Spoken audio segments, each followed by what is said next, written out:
This is Other Voices. We're listening to varied views from people who might otherwise not be heard. I'm Melissa Hale Spencer, editor of the Altamont Enterprise, which focuses on Albany County, New York. I'm talking to Karen Magnuson Beil, who has always been fascinated by names. Her latest book, What Linnaeus Saw, A Scientist's Quest to Name Every Living Thing, is an insightful look at the life of the 18th century Swede who developed the modern system of naming organisms. Carl Linnaeus lived at a time when Europeans' view of the world and their place in it was rapidly expanding. Linnaeus, a traveler and explorer in his youth, later sent his students to the New World to gather as many new plants and animals as they could find. Beil, who lives in Guilderland, writes in such a way that the reader is left to make discoveries as the story unfolds. There it was, 7 heads, 7 gaping jaws, countless needle-sharp teeth. The 7 heads seemed evidence enough to Linnaeus that the creature must be a fraud. Up close he saw that the threatening teeth and 2 clawed feet had once belonged to weasels. The body was covered in snakeskins, carefully glued together. Linnaeus figured that imaginative Catholic monks in Prague had created this semblance of the dragon in the apocalypse to frighten their parishioners into goodness. When Linnaeus told people he met of his unveiling of the hoax, word got out and the dragon was worthless. Claiming to be worried that the mayor would seek revenge on him for his part in devaluing the treasure, Linnaeus hopped onto the next ship to Holland. I love that. I was lucky enough to watch Karen teaching a class at Farnsworth Middle School. This was years ago. And she told the kids, who were very serious and listening hard, to throw out the adjectives, throw out the adverbs, that the verbs move the sentence. And in that passage, you've got such wonderful verbs, and it ends with this hopped on the boat to Holland. I just think that's great. It puts you right there at a moment in history, and also kind of exemplifies a central theme of the book, that science is separating fact from fiction. And here's Linnaeus as a young man presented with this so-called wonder, and he can immediately see that the feet came from the weasel and that they're different kinds of snake skins taped on it or glued on it. And I thank you. Thank you for writing that, and thank you for reading it. Thank you for enjoying it. So just tell us, what led you to this topic? What led you to write about? We've all heard of Carl Linnaeus, but I think few of us know much about him. I have always been interested in names. I'm fascinated by people's names, by the names of things around me, and I think I have always wanted to know what everything was called, and it's very similar to the way Linnaeus was when he was a child. He continually was asking his father for names of plants when they walked in the fields and the woods. And kids have a huge capacity for great knowledge, much, much more, I think, than most parents and adults feel is possible by children. Kids will collect names of dinosaurs. Tyrannosaurus rex is probably pretty common. I think most 5-year-olds who are fascinated by dinosaurs know many more than that. And they know in great detail about those particular dinosaurs. Kids will know different kinds of trucks and cars and birds, and they pick up on what's really key to them. And I have found in the biographies of many famous people, those early inclinations in their childhood years often dictate what they do with their lives. So I pay attention to those stories. I think it's important. Yeah, and the way you portrayed Carl, I'll call him that, as a young yes. boy, was his father had been a pastor, as was his father before him and his father before him, and it seemed like his mother was the one that was even more strongly adamant that he was to follow and into the ministry. And how did you amass the kinds of details that made him come alive? What did your research consist of? Well, it took me a number of years to really understand that this was a book I wanted to write. In fact, I think when I met you the last time, I was probably working on it, just not talking about it, because it takes a lot of digging to find the little pieces that make a story. It's like putting together a jigsaw puzzle. You'll find one piece and you'll say, well, that's interesting. But then you need more detail to enrich it, to make a story. When you're writing about science, in particular the history of science, it's really important to make it a human story, I feel. The science is fascinating, don't get me wrong, but I think most people want to know the background of the scientist or how they got to be where they were and why they made that innovation. And it's usually a human story at the base of it. So picking up on those little details. For instance, when I was doing some research at the Linnaean archive in Pittsburgh at the Carnegie Mellon University. In their archive, I found a file, and in that file was a dusty old newspaper article from 1957 in which a Swedish dignitary, I think it was Olof Palme, was talking about his ancestors, and one of them was Linnaeus, who was related to someone who was burned at the stake as a witch. I thought that was fascinating. I don't know if you do this in your writing, but when I write, I find those tangents to be irresistible. I will take a tangent like that. It was a great-great-grandmother who'd been burned at the stake in Norway, in a town where one of my relatives came from. And it required a great deal of digging to figure out all the details.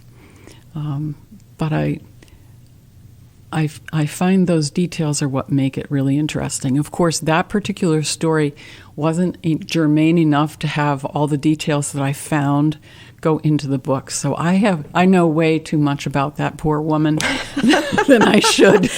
Maybe it will be the seed of another story. A tragic tale, I'm afraid. Yeah. Well, one of the things that you did in the book that I found really refreshing was you had a narrative flow that was basically linear, but you would find things that were fascinating that maybe you decided didn't fit in the linear flow. And in the copy of the book I had anyway, they were in blue. And you would break out these little bits of fascinating information. One, for instance, was on naming in Sweden in that era. And you talked about how Carl, if he were just going to be staying where he had been, would just be Carl, son of his father, but because he was going to have an academic career, his father had chosen a name from a linden tree, and he used that same name. I mean, how did you come to make those little breakout sections? Well, not everyone likes what they call sidebars, but I do when there's something that I just can't resist putting in there. I see the value of a book that unfolds completely as one story. But there are so trying to get into how do I want to say this? Trying to feel like you're in the 18th century, it's hard to do that unless you know all of the context. And then to put the context into the narrative flow would be hard. But in this case, the example you gave, the reason I did that as a sidebar was because I felt it was really important because so many people call Linnaeus by different names. He used different names during his career. He used Carolus Linnaeus as the written name on his books, which was purely Latin, but he often just dropped it to Carl Linnaeus. When he got ennobled, he changed his name to a sort of weird German-French amalgam of Carl von Linné, getting a little influence of royalty or something there. And I just felt it was important to have in one place an explanation for why he had so many and I'm just names. ticking off some of the other ones that I was fascinated by. Children, in some biographies, someone's children isn't part of the main flow, but really, I think it was appropriate. His children were in a separate section. You got a sense of who they were, and they were in and out in the book in other ways. And then paper technology, it seems so simple, but when you start thinking about it, you wrote about how just having a loose leaf for the different individual plants he was identifying just saved all kinds of time and copying and energies as he reorganized. They were just each one of those little. I would look forward to the little blue sections as I went through. I'm so glad. But another thing too that I loved the way you did, and I wish you could talk about it. You didn't lay out there from the start everything. You let the reader discover things as they were reading. For instance, the opening, which I just love, there's this strange creature from the New World, but you don't come out and say it's a raccoon. You describe these things about how it would go into the students' pockets and take their nuts. And as the reader, you're actively trying to piece it together. And it happened again as a child, his father's gardens were famous, and the kitchen garden grew things from the mother's kitchen, and she needed pumpkins, and how clever they were to take the skinny little flowers and pinch them off and leave the plump ones. But you don't tell us until the end why there were no pumpkins. Well, the fact of the matter is he didn't know at the end of that chapter. That was a chapter, an early chapter when he was 16 years old. So not only did he not know about pollen and what its function was, but the scientists of the day didn't know really either. There were a few who did, but it wasn't common knowledge then. So it wasn't until you called it X-rated lecture in Paris. But as a writer, did you purposely think, let's say with the raccoon, because I see what you're saying, there was a reason in that chapter that he wouldn't have known, so you're not like withholding anything. But you're writing for the modern day reader. Yeah, so you're writing for the modern day reader who, if he or she took junior high biology, would have an idea of that, and certainly an idea of what a raccoon was. I mean, I just wonder how your mind works as a writer, that you put those little clues in there for us to become detectives ourselves as we're reading. That was really quite intentional. I did it in as many chapters as I could figure out how to do it. So science is mystery. It's the asking of questions. It's the discovering of answers. It's trying, it's failing, it's trying again. But I think I wanted my readers to come away feeling curious and ready to ask questions, because science without the next generation, the one coming up, the ones that are out there on the front lines saying they want something done about climate change, without those young people, science doesn't move forward, and it's always been that way. I feel it's essential. So with every chapter, wherever I could make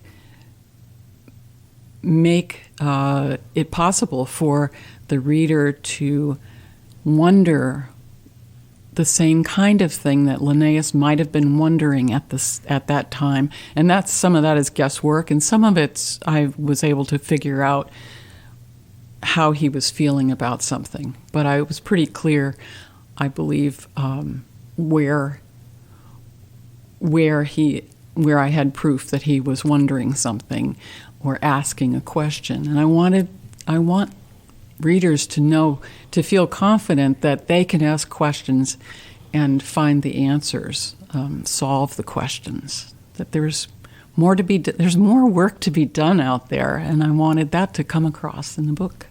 Well, and with that theme you just mentioned, with climate change, you have maybe not so subtly placed clues about that, even back in this century, where Linnaeus was having his students, when he was an established professor, go out into the world and bring back these samples of unknown species from around the world. And I think the man's name was Calm, C-A-L-M, who wrote this passage you quoted about, we would never do this to our forests in Europe, seeing what had been done already to American resources, and this sense of just the New World was a place of great discovery, certainly, but also where forests could just be leveled. You kind of plant those little seeds in there. Well, Père Calme is especially interesting for us in this area because he was the only of Linnaeus' students who visited North America. Linnaeus had 17 or so traveling students who voyaged around the world on sailing ships.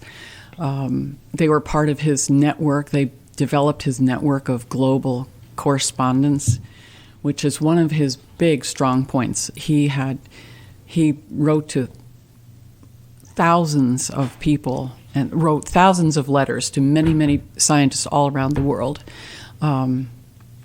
At a time when it took months for letters to get across oceans, and sometimes they never made it. But his student Père Calme, who was a young man from Finland, came over here. He traveled. He landed in Philadelphia. He stayed with Ben Franklin. He stayed with Ben Franklin for a bit, and then he moved to the formerly Swedish colony that had once been in New Jersey. And then he came up the Hudson and he went out the Mohawk, and he was the first scientist to make a written description of Niagara Falls. So he saw Cohoes Falls. He wrote about Albany and the entire area. So, and you also you have a woman who was in the New World. Jane Colden. That's it. Yes. Who, as a woman, didn't have the same sort of education that men were getting, but drew these exquisite. They're in your book. I should mention that too. The book is just filled with etchings, maps, Carl Linnaeus' own renderings, both of the scenery that he saw and also the plants and species that he was recording. It's just rich with that kind of detail. Mm-hmm. And you have one of her drawings in there. Yes, she's the first. She is our first American botanist. And she started off just as a young girl.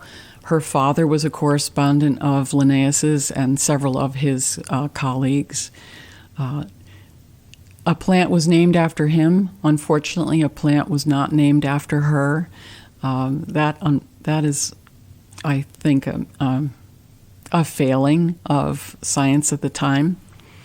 That women. But how remarkable! The first American botanist was a female that probably no one, or few people, have heard of. So. First American female botanist. Okay. I should say. Yeah. Yes. So another thing is, you learn so much history from this book because it's a time when the European idea of the world was changing, and the idea of man's place in the world was changing. Can you just talk a little about that? Yeah, it was. I think of it as a period of information overload, which is so similar to what we are facing right now, where we have social media and we have the internet. They didn't have those things, but they had the East India companies where ships were going out constantly bringing back exotic plants and animals and knowledge that they didn't have before. So all these travelers were introducing ideas and thoughts and new living things to those people in Europe who had a rather limited worldview. And suddenly botanists and zoologists, well, they were all called natural historians at the time. Scientists wasn't even a word at that period. But they were trying to figure out how everything was related and where it was from and what made it grow. And they were also at the very same time trying to figure out what things were real and what things weren't, because so many travelers came back with stories about giant sea monsters called kraken that we have seen in films and books, which they claimed would take down whole ships. But really what they were talking about was giant squid.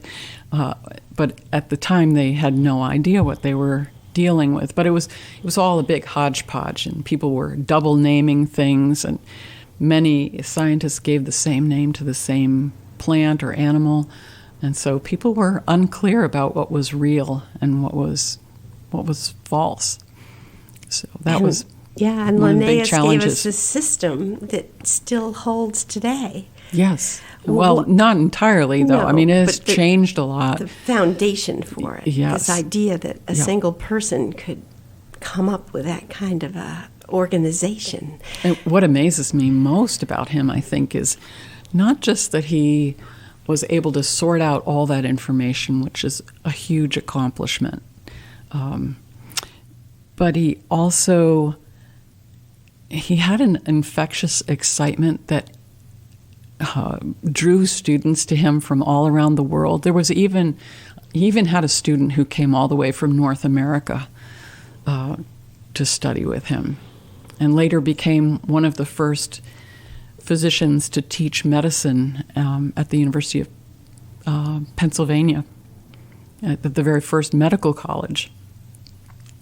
But the other thing that I really applaud Linnaeus for is his being a clear communicator. He wanted to have everyone understand about nature. He thought even non-scientists should appreciate, enjoy, understand, explore the natural world. And the only way they could do that is if he and his students, because he always encouraged his students to write vividly and to write so people could understand what they were seeing, and even though they couldn't be there, they would get a really good feeling for it. So he was a science popularizer, and I think we need more of that. We need more scientists who can communicate clearly, so that everyone understands the value of and the value of nature and our role as human beings, and the biggest predator. Not biggest, but the most effective predator in the environment. Being the humans? Yes. Yes. And two paths we could go from what you just said. One is on Linnaeus himself as an explorer. As a young man, you had this chapter on how he went to what I guess is called Samiland, commonly used to be called Lapland, and there's a wonderful picture of him in this garb. One of his colleagues had wanted to know how the Sami could run so fast, and they had flat shoes, no heels, and he's wearing these seal skin boots and this whole kind of medieval-looking outfit. But in this section where you're writing about that, you're almost brutally honest in saying that, he was a little condescending when he would describe the natives there and not look at them so much as individual people as, naming them by their trades or whatever. But nevertheless, he was an explorer. And the other thing, well, I don't know. Do you want to talk about that first? Sure. His exploration. He spent 6 months he hadn't finished college at that point. In fact, he never actually got a bachelor's degree. But he did get his medical degree. That's a different story. That's in there. But he did explore for 6 months the northern part of Sweden and Norway.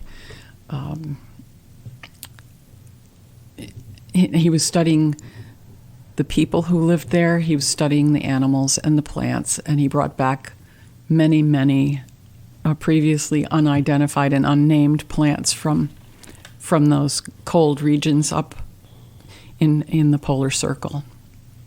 So his explorations were really, I think, essential to his science and to the fact that he was able to enthuse his students about going out and doing their own explorations. I think the way he brought all of that information to bear in his lectures and helped his students become even more curious about the rest of the world, I think was one of his great achievements. And the way you write about his relationship with his students throughout the book, from that opening piece with the raccoon, I mean, they're in and out of his house, in and out of his life. They're just... It was a little bit bedlam, I think. Yeah. A little chaotic. Going back to the other point that we could have taken off from in your statement, which I think is so important, about understanding the role of human beings in the larger world. And you have in your book this idea that he categorized human beings in the same, I'm struggling for the word, same class, is it? No. He put them in the same. He put them in the same group as apes. Yeah, and that had not been done before. Right. People were horrified by it. And I go into that in depth in the book because I feel I wanted to look at him through an 18th century lens. That's why I included so much context about what was going on at the time and how people felt about the world at the time. But I also didn't want to let him or them off the hook with some of the things that we feel we have come to know since then. So that's why I'm, as you put it, brutally honest. Yeah. I wanted it to be a kind of eyes wide open book, but I also didn't want to condemn him for holding opinions that were very common at the time. But he did split away from a number of the things that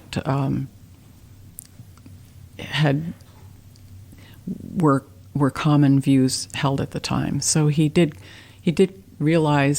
come to the realization that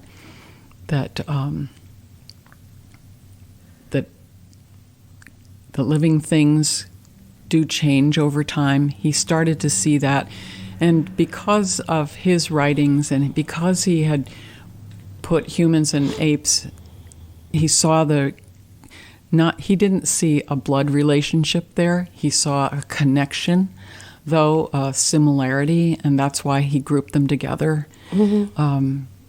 And all of his writings and his organization, without which I think that Charles Darwin probably never would have been able to do the work that he did. No, it certainly seems the way you portrayed it to be edging toward that at a time when it wasn't easy. You have in there the Pope at the time, Clement VIII, was it, that, banned the use of his book in the gardens. And you point out that it's just 100 years since Galileo. And, when you're living in an era, any person in any era, none of us can see what it is. It's like the air we breathe, the social mores around us, and to have made discoveries that go against that. He seems like he had his own kind of courage to have been able to do that. And yet he wasn't quite modern. He still held back. But in this book, I wanted to see him as he was, and not judge him unduly, because there was one book that I read that was so judgmental, so critical, I guess is the better word, critical of him, and yet there are other books that are the complete opposite. He could do no wrong. I thought there had to be a middle ground, because no one is all one or all the other. So, well, I feel you succeeded with that, because you've given us the context that he was living in, and also given us a sense of who he was as a person. But this time has gone so fast, and I wanted to talk a little about you. Could you just kind of tell us about some of your other books? Because it fascinates me that you've dedicated a lot of your life to children's books. And the first one I think I read was the one on wildfires, which was a photography book as well as text. But you also have counting books, and you have what? I know. Is there a common theme here? Or when you... That's a good question, but I don't think that there is. Right. I think there will be in my efforts in science. You can see yes, but the rest I think is mostly fun, and I'm hoping the science is fun too. But the picture books are. I grew up in a family of creative people. My mother was a children's librarian in an elementary school. Her sister was a children's book illustrator. My father's sister was her best friend, because they met in art school. And so their two sisters were both children's book illustrators, and an uncle was a children's book illustrator. So picture books were something I loved from an early age, and I love the visual part. So when I'm writing, even though I don't feel like I would ever make a good illustrator, but I really appreciate good art.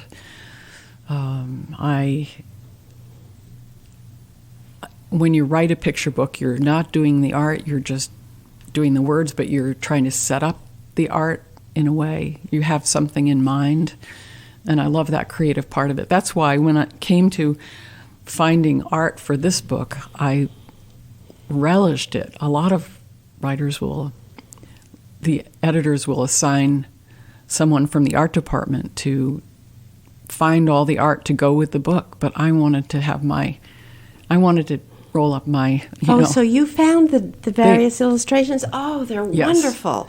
Like you can see the house where he lived with a huge garden around it, and you feel like and his sketches when he first went to what I keep calling Lapland, Samiland, and he'd been in the lowlands, and he just had this wonderful sketch. It looked like a Norman Rockwell of the humps of the mountains that he saw. He was a pretty primitive artist, but it captured effective. It. Yeah, it's wonderful.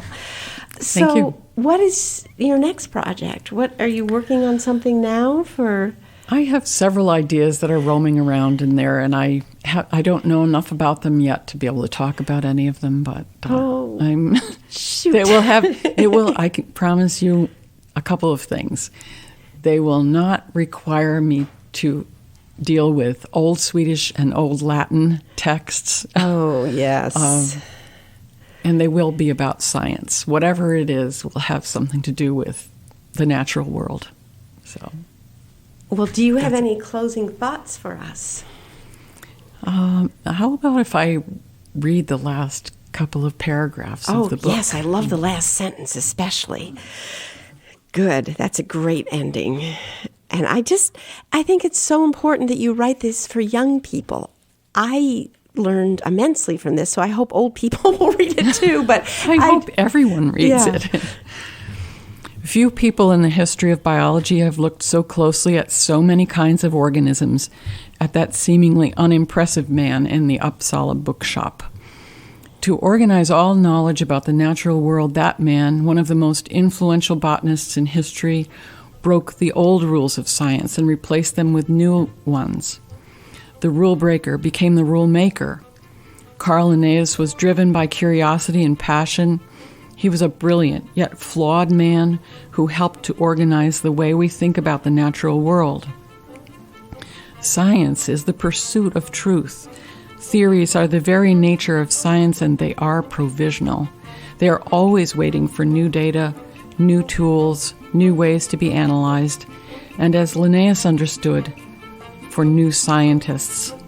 Science remains a relay race. Wonderful. Thank you. Thank you. It was fun.